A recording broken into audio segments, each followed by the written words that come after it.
Hey, what's up, everybody? Chris here, and we are on the verge of a new Alien movie. It feels like it's been a long time since Alien Covenant. I guess that's been all that long, but long enough for sure. So, I thought I would revisit the Alien franchise, which does include Alien versus Predator. I almost didn't include those, but when I went to tiermaker.com, I saw they had the AVP movies, the two AVP movies in here, and thought, why not just throw them into the video and we'll just sort of roll with that. So, I'm going to rank these. Now, obviously, my rankings are probably going to be vastly different than yours, and that's totally okay. These are just my preferences for what I think are the best films in this franchise. And so let's hit it. I think chronologically would be the best way to do it.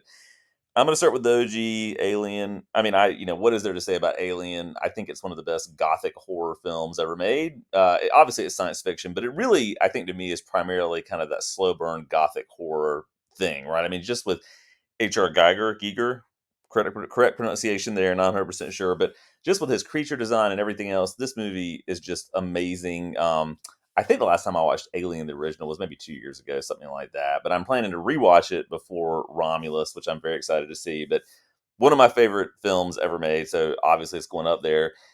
The sequel is also an S tier movie, but for a different reason. I mean, I think it does everything a great sequel should do. It improves on the mythos, I think, and expands the mythos of the original movie. It's bigger. I don't want to say better, but it's a different take that's equally engaging for what it is as an action film, right?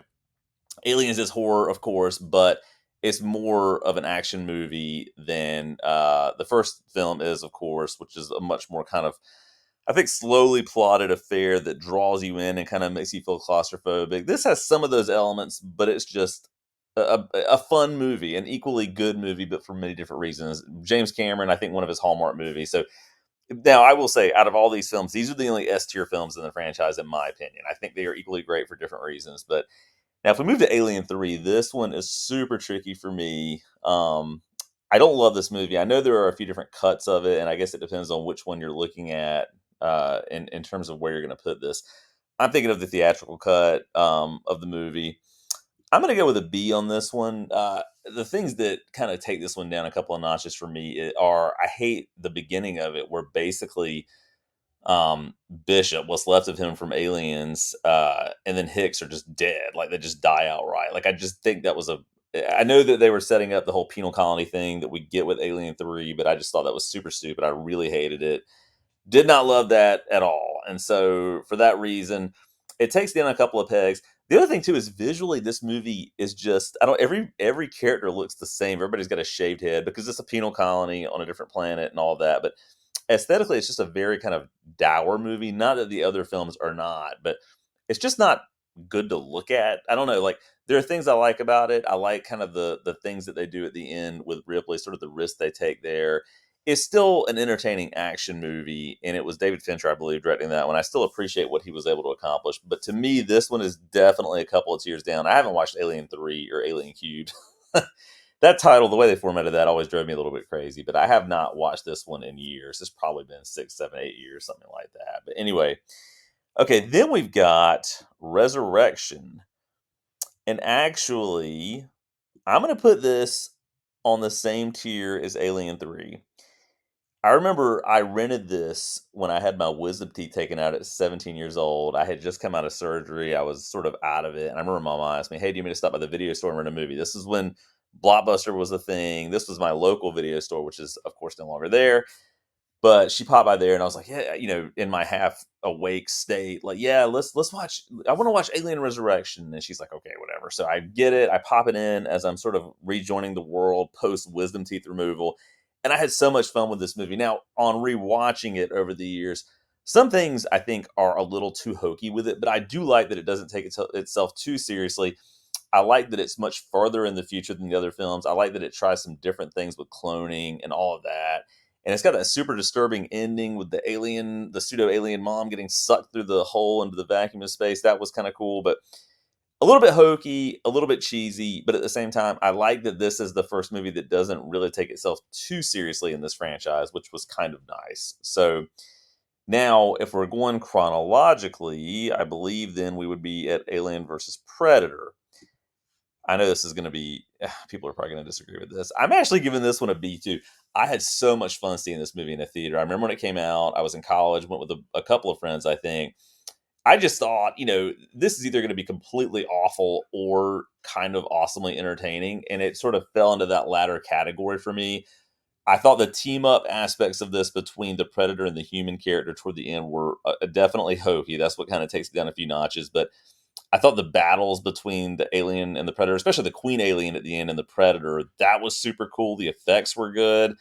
The gestation periods in this were crazy compared to the other movies where the aliens would just pop out super fast. But I like the whole idea of kind of an ancient alien pyramid hunting ground sort of thing. This would have been better if it were an R-rated movie, right? I mean, they tried to make this sort of a mass appeal type of film, trying to cash in on the Freddy versus Jason sort of era and craze. But I still had a lot of fun with it. I really did, and this is one that I'll rewatch if I ever catch it on TV. Alien versus Predator Requiem is just awful. Mostly, I mean, well, there's a lot of reasons it's awful, but mostly, as I recall from having watched it when it first came out, it's just so dark. Literally, you cannot see what's happening in the movie. It just drives me crazy when I think back on that experience of seeing it and literally not being able to visibly see what's happening. Had the same experience after watching it on video after the fact. It's just not good. It's not good. I know it takes place on Earth. It's got some cool kills in it, I guess, but I just remember this being completely forgettable trash, essentially. Maybe people have a different take on that, but I really hated that movie. Okay, Prometheus.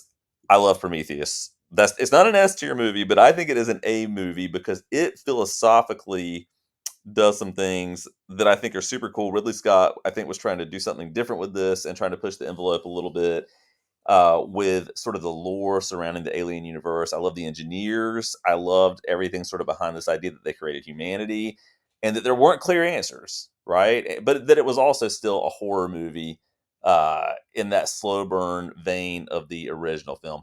There is some ridiculous stuff in this, but it's just got so many standout scenes, especially the scene in the surgery pod where the gestating creature gets pulled out and burst open and later comes back as this giant tentacle monster.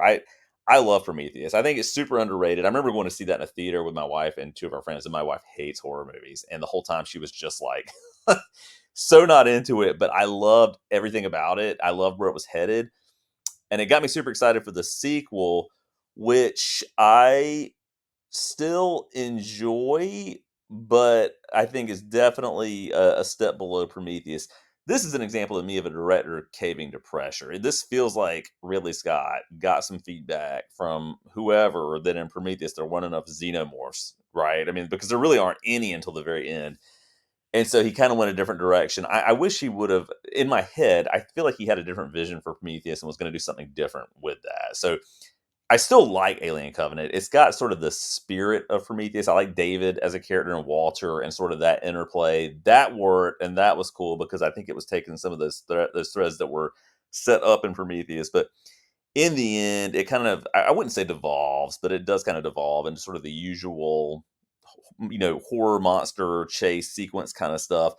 I think this had the potential to do more, and I would have loved to have seen what would have happened with a third film where presumably maybe they're going to the engineer's homeworld because we kind of get a sense that the planet they're on in Covenant is not their homeworld. It's sort of a stopover where maybe they had made other creatures like humans, but were a little more closer to the engineers. I don't know. But anyway, these are my rankings for the Alien films. I would love to hear your rankings below. Honestly, all of these are immensely watchable except Alien versus Predator Requiem. I still hate that movie. So just curious to see what you think. Obviously, when Alien Romulus comes out, I'm going to go see it. I'll have my review.